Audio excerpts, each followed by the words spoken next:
Assalamualaikum warahmatullahi wabarakatuh. Waalaikumsalam warahmatullahi wabarakatuh. Ya, jadi kami dari kelompok 10 akan sedikit menjelaskan mengenai analisis sistem tenaga listrik. Kalau bisa dinaik. Ya, jadi kelompok 10 beranggotakan saya, Riko Jami Putra Sarfadian dengan NIM 008 dan teman saya Muhammad Dwi Satria Kurniawan dengan NIM 018. Ya, jadi kami di sini menjelaskan sedikit yang ada di buku analisis sistem tenaga listrik, yaitu di bab 4.4 dan 4.5. Itu kapasitansi saluran 3 fasa dengan jarak pemisah yang sama, serta 4.5 kapasitansi saluran 3 fasa dengan jarak pemisah yang tidak simetris. Next.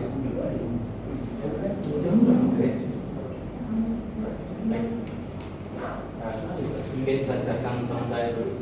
4.4 yaitu kapasitas saluran 3 fasa dengan jarak pemisah yang sama. Saluran 3 fasa digunakan untuk mentransmisikan energi listrik dalam jumlah besar. Pemahaman tentang kapasitas saluran sangat penting untuk memastikan saluran tersebut dapat mengalirkan daya secara aman dan efisien. Definisi kapasitansi dan ilustrasi pengantar dengan jarak pemisah sama. Kapasitansi adalah kemampuan suatu sistem pengantar untuk menciptakan muatan listrik ketika diberikan tekanan tertentu. Dalam sistem kelistrikan 3 fasa, kapasitansi terbentuk antara pengantar-pengantar yang membawa arus listrik.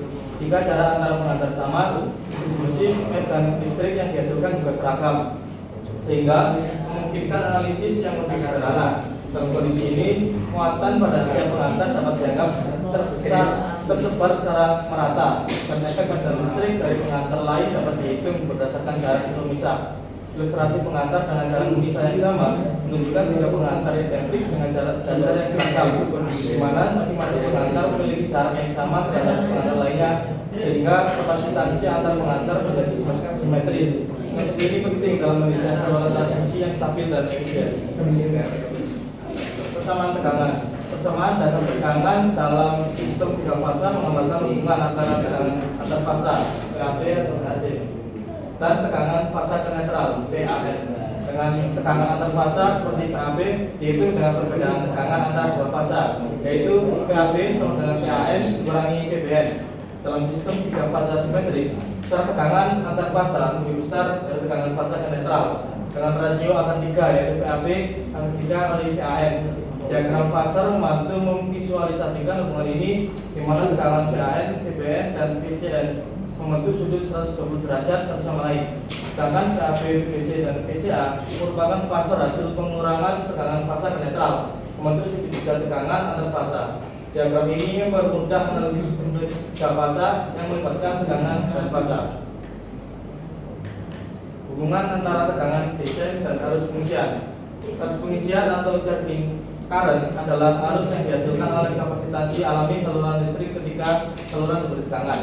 Dalam sistem kelistrikan, arus pengisian dihitung sebagai hasil perkalian tegangan dengan substansi kapasitif saluran, dirumuskan sebagai IC sama dengan P kali ICL, di mana IC adalah arus pengisian, P adalah tegangan yang diterapkan, dan BC adalah substansi kapasitif. Hubungan antara tegangan desain dan arus pengisian sangat penting, karena semakin tinggi tegangan desain saluran, semakin besar pula arus pengisian yang dihasilkan. Tegangan desain seperti 220 kV atau 500 kV sering digunakan untuk memperkirakan arus pengisian pada saluran transmisi. Meskipun tegangan operasional sebenarnya dapat sedikit berbeda, pemahaman hubungan ini membantu memastikan bahwa arus pengisian tidak mengubah sistem atau menyebabkan kerugian daya yang berlebihan. Selanjutnya akan disampaikan oleh teman saya. Lalu ada di subbab 4.5 yaitu kapasitansi saluran 3 fasa dengan jarak pemisah yang tidak simetris. Dalam sistem listrik 3 fasa, kapasitansi saluran memainkan peran penting dalam menentukan bagaimana arus dan tegangan berinteraksi dalam rangkaian. Ketika jarak pemisah antara pengantar tidak simetris, perhitungan kapasitansi menjadi lebih kompleks karena setiap fasa memiliki kapasitansi yang berbeda terhadap netral.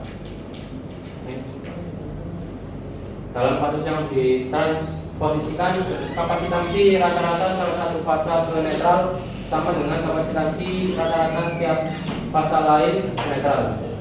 Ini karena masing-masing pengantar fasa menduduki posisi yang sama seperti pengantar fasa lainnya pada jarak yang sama sepanjang periode transposisi. Hal ini menyebabkan distribusi kapasitansi menjadi lebih merata sehingga memudahkan perhitungan. Untuk susunan pengantar yang biasa, ketidaksimetris dalam saluran yang tidak ditransposisikan sangat kecil. Oleh karena itu, perhitungan kapasitansi dapat dilakukan seakan-akan semua saluran itu ditransposisikan. Meskipun secara teknis mereka tidak demikian. Kapasitansi saluran tiga fase dengan besar pemisah yang tidak simetris memang lebih sulit dihitung dibandingkan dengan saluran yang ditransposisikan. Dalam saluran yang ditransposisikan, kapasitansi rata-rata salah satu fase ke netral sama dengan kapasitansi rata-rata setiap fase lain ke netral karena posisi pengantar yang sama.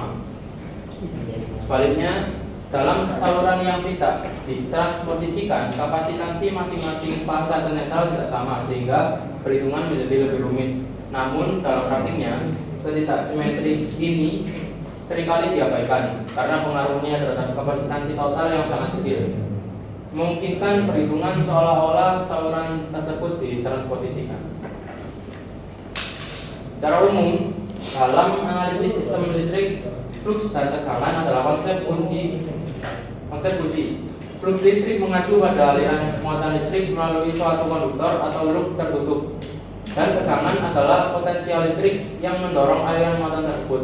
Dalam sistem transposisi, distribusi tegangan dan flux antara berbagai konduktor atau fase perlu dianalisis untuk memastikan bahwa sistem beroperasi dengan efisien dan aman. Jika Anda memiliki pertanyaan lebih spesifik atau membutuhkan penjelasan, bisa ditanyakan setelah ini. Next. Dan terima kasih. Apakah dari PPT ataupun materi kami ada yang mau ditanyakan? Sudah. Nah, ditanya Mas. Ya, silakan. Ya, saya Muhammad Gani Hafiz, NIM 022, saya ditanya. Menurut kelompoknya kapasitansi itu apa? Oke, mungkin bisa di back Mas. Terus. Lagi. Nah, ya. Ya, oke, dijawab tadi. Menurut kami kapasitansi itu adalah kemampuan suatu sistem pengantar untuk menyimpan muatan listrik ketika diberikan tekanan dan apakah itu menjawab? Apa ada pertanyaan lain? Atau jika tidak ada, mungkin bisa saya cukupkan.